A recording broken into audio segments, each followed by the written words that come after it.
estómago, ¿dónde está ubicado? En esta zona está ubicado, donde en el epigastrio, en el epigastrio, en su mayor proporción.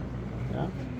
Eso es en posición anatómica, porque si la persona está echada, está de costado derecho, pues va a variar un poco, pero nosotros no evaluamos al paciente de costado, siempre echado, ¿no es cierto? Entonces a ese nivel vamos a ver. Tiene relación con el diafragma.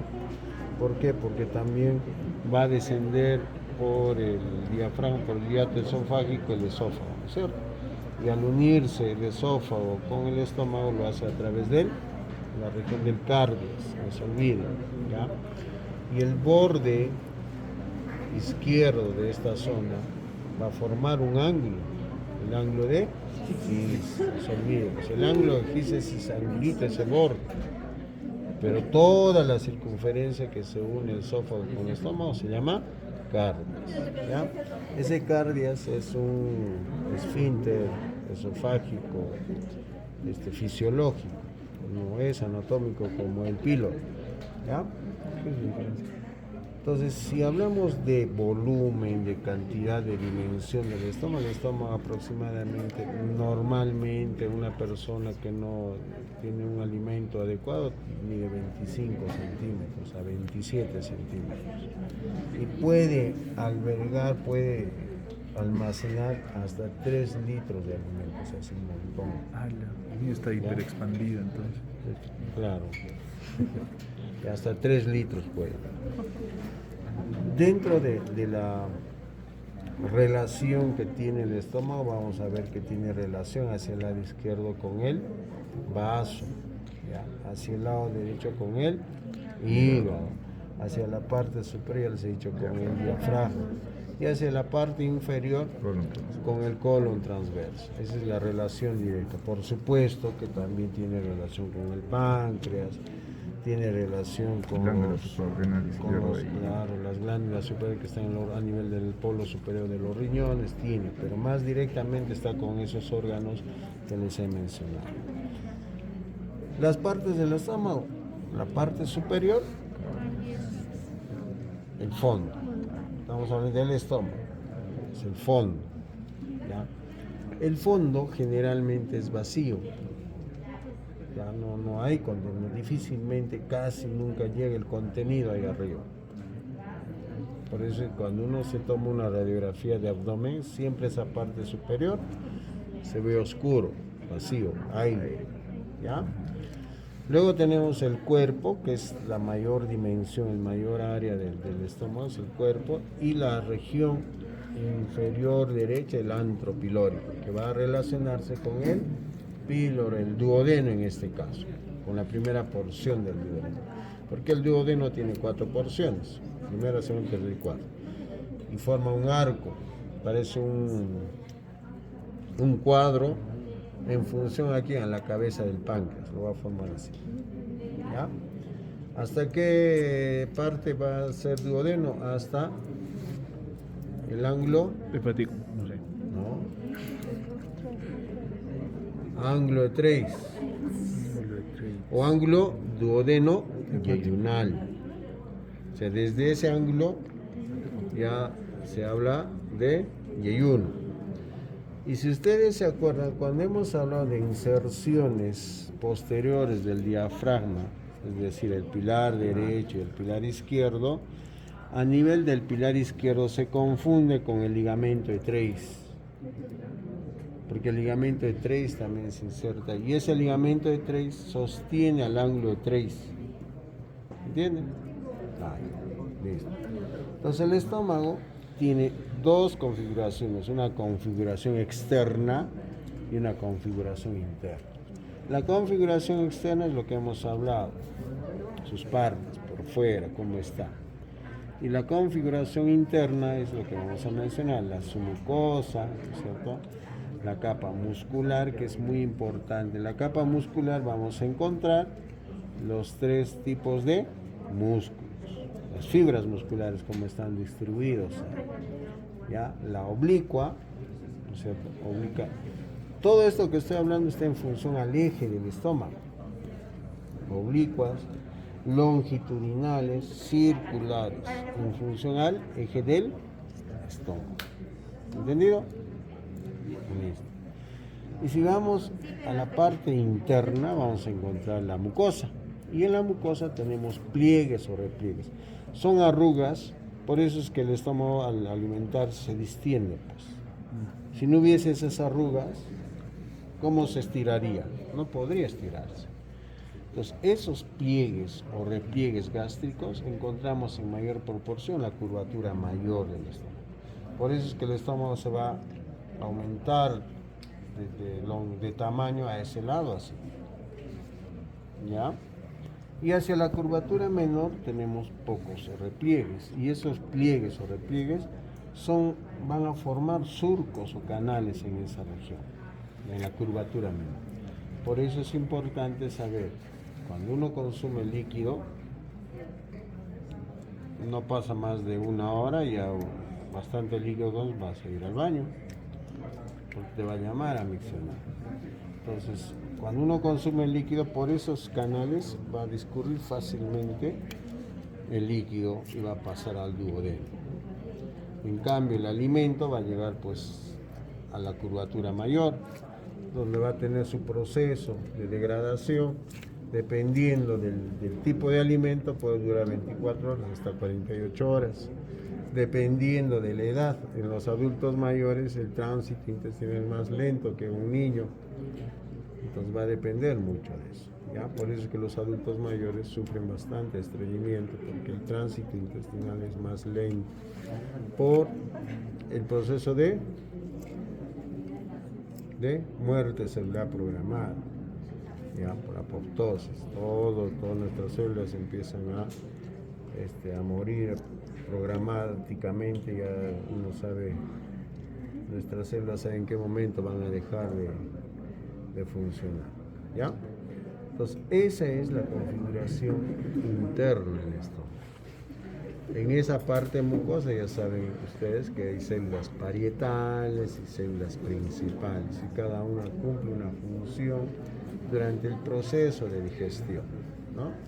Produce ácido clorhídrico, el factor intrínseco, el pepsinógeno, que son sustancias que van a hacer que se degrade nuestro alimento ese día. Y no se olviden que la presencia de estos músculos, de estas direcciones, 3 direcciones de fibras musculares, hacen que en el estómago haya movimientos peristálticos y antiperistálticos. Entonces, esa es la función de los músculos. Se contraen hacia distal y también se van a contraer hacia proximal. Entonces, hacen movimientos peristálticos y antiperistálticos. En cambio, en la parte intestinal no hay movimientos antiperistálticos, son movimientos peristálticos, porque el bolo alimenticio tiene que transportarse pues por ahí. Ya no puede regresar. En el estómago sí, como que decimos vulgarmente, se chocolea ahí adentro. Ya se mezcla todo. Bien, listo. El otro aspecto importante que ustedes tienen que acordarse muy bien es la irrigación. Es muy importante la irrigación, ¿ya? En cuanto a irrigación, recordar que la irrigación está dada por la aorta abdominal. Toda la parte digestiva está dada la irrigación por la aorta abdominal, ¿ya? Por la aorta abdominal, ¿ya? La aorta abdominal va a dar, en su origen, da 2 ramas importantes. ¿Quién se acuerda? Frénicas inferiores. Las frénicas inferiores, ¿se acuerdan? Entonces, las primeras ramas colaterales a nivel del abdomen que va a dar la aorta abdominal son las frénicas inferiores. Y cuando hemos estudiado diafragma,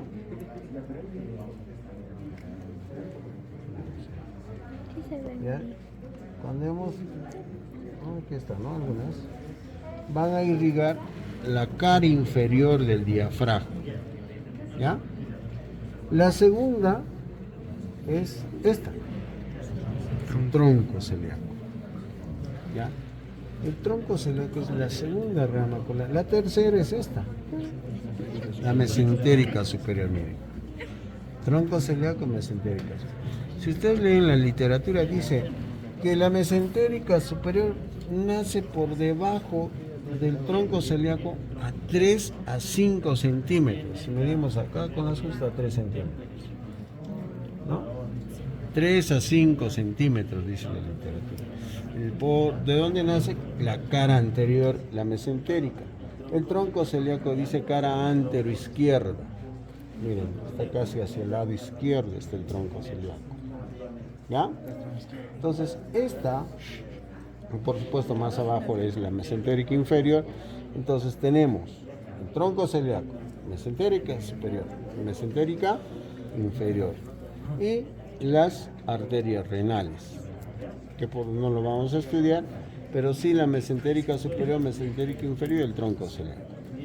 Todas sus ramas colaterales y terminales vamos a estudiar, porque estas tres grandes arterias van a irrigar toda la parte digestiva. ¿Ya? Entonces hablemos del tronco celíaco. El tronco celíaco va a dar a su vez 3 ramas. Una hacia arriba, miren, gástrica izquierda. Antiguamente se le llamaba arteria estomáquica. Coronaria estomáquica izquierda, antiguamente. Olvídense de eso. Por ahí he escuchado hablar a alguien en el oral. Ya no. Si no, es gástrica izquierda. Luego tenemos la hepática común. Va a ir hacia el lado derecho. Y si ustedes se dan cuenta, miren esta.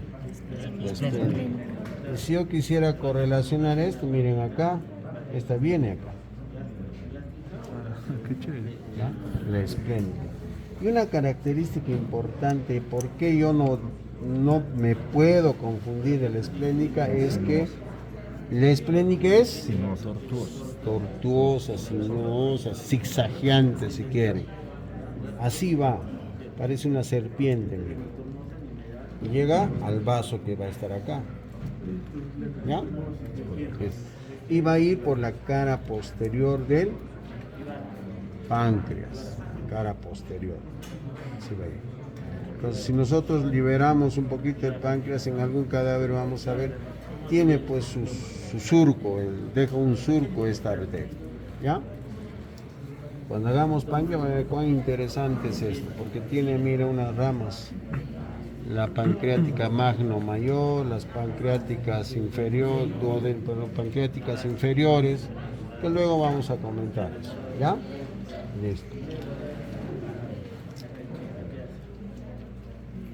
Esta hepática común va a ir hacia el hígado, ¿no es cierto? Y en su trayecto va a dar esta hepática común 2 ramas importantes. La hepática propia, que va a ir hacia el hígado, y va a dar la hepática derecha-izquierda, ¿cierto? Y la derecha va a dar la cística, ¿ya? En ese orden, cuando hagamos hígado vamos a estudiar. Y al dar la hepática común, pero propia, va a dar otra ramita que se va a ir hacia la parte inferior. La gástrica derecha. Gastroduodenal. La gastroduodenal. ¿Ya? Son 2 ramas, acuérdense. Hepática propia y gastroduodenal. ¿Ya? Acuérdense esos 2 ramos. Listo, ¿está ahí? Todo bien. La gástrica izquierda asciende hasta el cardias. Y en el cardias hace una curvatura y va a bajar por la curvatura menor del estómago. Y en la parte media de la curvatura menor se va a anastomosar, se va a unir con la gástrica derecha. Esta gástrica derecha nace ¿de dónde? De la hepática propia. ¿Se acuerdan? La hepática común da 2 ramas, una hepática propia y la gastroduodenal. Pues de la hepática propia nace la gástrica derecha. Esta gástrica derecha regresa por la curvatura menor y con esta gástrica izquierda que va a descender así se van a unir. La vascularización de la curvatura menor está dada entonces por la gástrica izquierda y la gástrica derecha.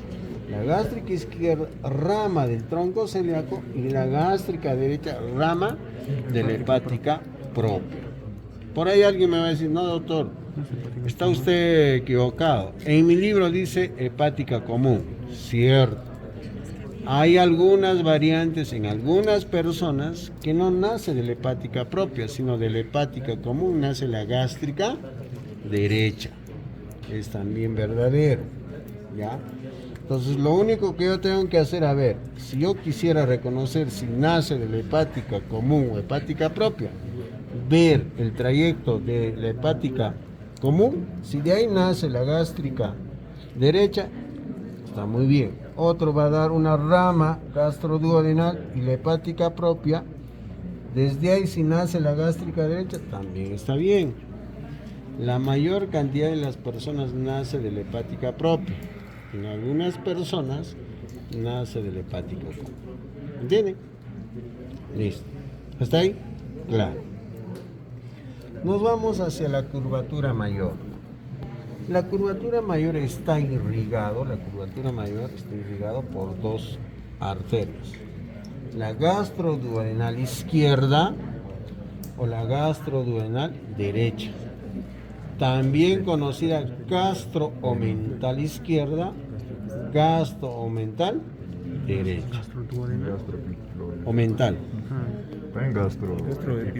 Perdón, gastroomental izquierda, gastroomental derecha, o gastroepiploica derecha y gastroepiploica izquierda. ¿Qué he dicho? Gastroduodenal. Ya. Borra y volver. ¿Ya? Repetimos. La curvatura mayor está irrigada por dos arterias. Una por el lado izquierdo, que es la gastroepiploica izquierda o gastroomental izquierda. Otro por el lado derecho, la gastroepiploica derecha o gastroomental derecha. La gastroepiploica izquierda se origina de esta arteria, la arteria esplénica. ¿Ya? La arteria esplénica va a dar una rama y va a ir hacia la curvatura mayor del estómago. Desciende por el lado izquierdo y se va a anastomosar hacia el lado, con el lado derecho, con la arteria gastroepiploica derecha. ¿Y esa gastroepiploica de dónde nace? De la gastroduodenal. ¿Se acuerdan? Esta da dos ramas. La hepática común da hepática propia y gastroduodenal. De esta gastroduodenal nace la gastroepiploica derecha. Estas dos se anastomosan en la curvatura mayor y van a irrigar el lado, la curvatura mayor del estómago. La gástrica izquierda, a su vez, en esta dirección que va a bordear, ¿no es cierto?, la curvatura menor, va a dar tres ramas a este nivel. Una que va a ir al lado izquierdo del hígado, conocida como la arteria hepática, que es bien delgadita. Luego tenemos otro a la porción al tercio inferior del esófago, una arteria esofágica. Y la otra, ¿se acuerdan? El fondo del estómago, donde siempre hemos dicho que está vacío, va a ir por la parte derecha hacia el lado izquierdo, va a ir las gástricas cortas. Entonces da tres ramas esta. La gástrica izquierda, una hepática, esofágica y gástricas cortas. ¿Ya? Además de eso, el páncreas, la arteria esplénica a nivel del páncreas, perdón, del vaso, va a dar estas ramitas, las gástricas cortas, que van a irrigar también el fondo del estómago. ¿Ya? Entonces, como les decía, el fondo del estómago está irrigado por las gástricas cortas, es cierto, pero estas gástricas cortas tienen dos orígenes. Una, la arteria esplénica, y otra, la gástrica izquierda. ¿Sí? Entonces, esas van a irrigar tanto la curvatura menor y la curvatura mayor del estómago. La parte venosa es similar, ¿no? Similar, que todas van a ir hacia la vena porta y por ende van a ingresar al hígado. ¿Ya? La parte linfática, toda esta zona, toda esta parte abdominal, todos los intestinos, hay bastantes nódulos linfáticos. Si yo encuentro nódulos linfáticos a nivel del cardias, sería pues nódulo linfático el cardias. Si encuentra a nivel de la curvatura menor, nódulos linfáticos de la curvatura menor. Si encuentra a nivel del píloro, nódulos linfáticos pilóricos. Es decir, los nombres de esos nódulos linfáticos están dados por dónde se están ubicando anatómicamente. ¿Sí? Listo. ¿Preguntas? ¿Dudas? ¿Qué existe esa arteria esofágico-tuberositaria anterior de la gástrica izquierda? ¿Hay algún libro que habla de la arteria esófago-cardio-tuberositaria anterior, que está relacionado con la gástrica izquierda? Hay una literatura que dice que da una rama esofágica, una cardio-tuberositaria, que va a ir, ¿no es cierto?, que va a ir hacia el fondo, la parte anterior. Pero eso, lo que menciona vuestro compañero es, vuelvo a decirles, es una nomenclatura así como la estomáquica, todo eso, ¿no? Ahora se habla en función a dónde está yendo, al esófago, al hígado y al fondo del estómago, las gástricas cortas, que son los mismos, lo que mencioné, el cardio-tuberositario, lo mismo, ¿ya?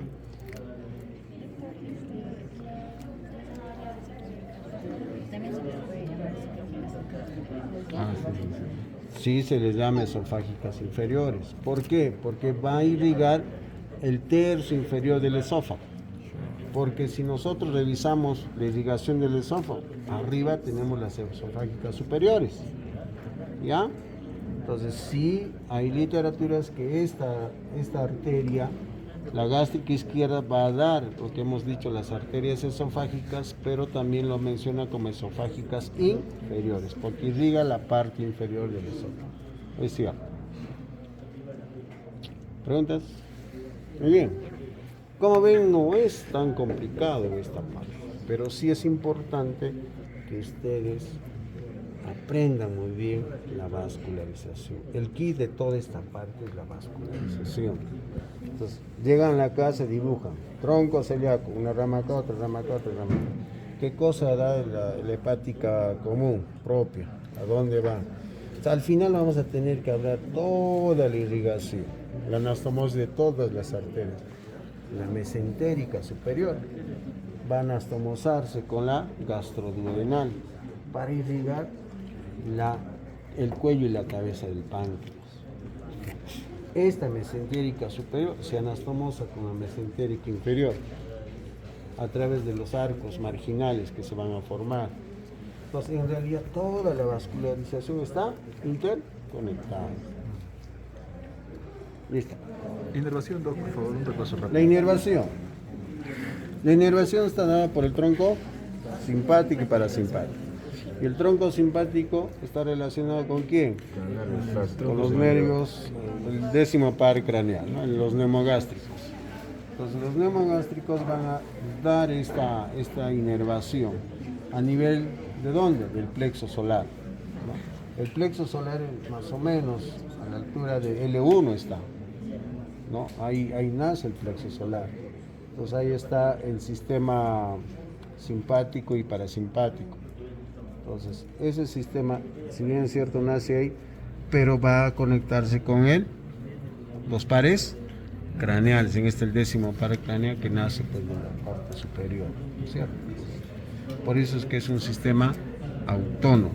Yo no puedo controlar, pues no puedo decir, espérate, mi estómago aguanta ahí un ratito, no puedo hacer eso, ¿no? Tiene que estar circulando. La parte del sistema simpático y parasimpático no podemos encontrar, pero sí acuérdense cuando hemos hablado de tórax, la cara, el posterior, la parte posterior, el mediastino posterior, hemos hablado del sistema simpático y parasimpático, ¿se acuerdan? ¿No? Esplácnico mayor y esplácnico menor, ¿cierto? La cadena simpática.